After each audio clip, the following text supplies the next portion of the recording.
Hi hello അസ്സലാമു അലൈക്കും. Mayonnaise വാങ്ങാൻ ഇനി കടയിൽ പോകേണ്ടതില്ല.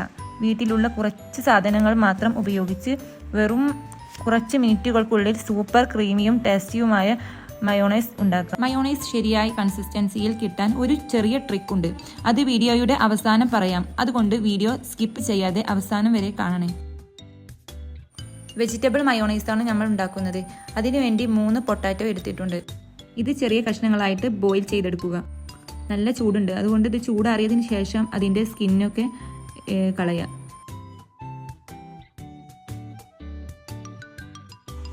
എൻ്റെ വീഡിയോ ആദ്യമായിട്ട് കാണുന്ന ആളുകളാണെങ്കിൽ ഒന്ന് സബ്സ്ക്രൈബ് ചെയ്ത് ആ ബെല്ലൈക്കൺ കൂടി പ്രസ് ചെയ്യണേ. ഒരു മിക്സിയുടെ ജാറിലേക്ക് നമ്മൾ ബോയിൽ ചെയ്ത പൊട്ടാറ്റോസ് ഇടുക. ഇതിലേക്ക് ഒരു 3 ഇല്ലി വെളുത്തുള്ളി, ഇതിലേക്ക് ഒരു 1/4 ടീസ്പൂൺ പഞ്ചസാര, 1/4 ടീസ്പൂൺ വിനാഗിരി, ആവശ്യത്തിന് ഉപ്പ്, ഇതിലേക്ക് 1/4 കപ്പ് പശുവിൻ പാല് എന്നിവ ചേർത്ത് നന്നായിട്ട് അരച്ചെടുക്കുക.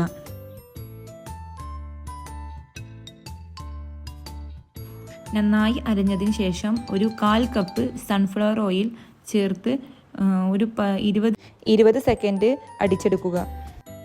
ഇനി ടേസ്റ്റ് നോക്കി ഉപ്പും പുളിയും ആവശ്യത്തിന് നോക്കി ചേർക്കാം.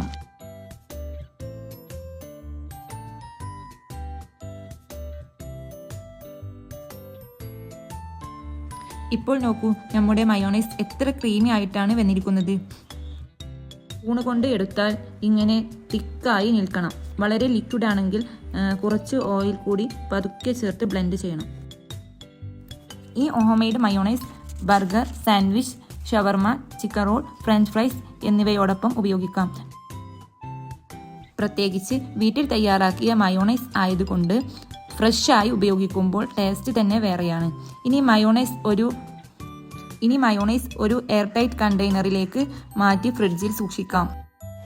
ഞാൻ പല രീതിയിലും ചെയ്തു നോക്കിയിട്ടുണ്ട്, പക്ഷേ ഒന്നും എനിക്ക് പെർഫെക്റ്റ് ആയിട്ട് കിട്ടിയിട്ടില്ല. ഇതുപോലെ ചെയ്തപ്പോൾ നല്ല അടിപൊളിയായിട്ട് കിട്ടിയിട്ടുണ്ട്. നിങ്ങളും ഇതുപോലെ ചെയ്തു നോക്കണം.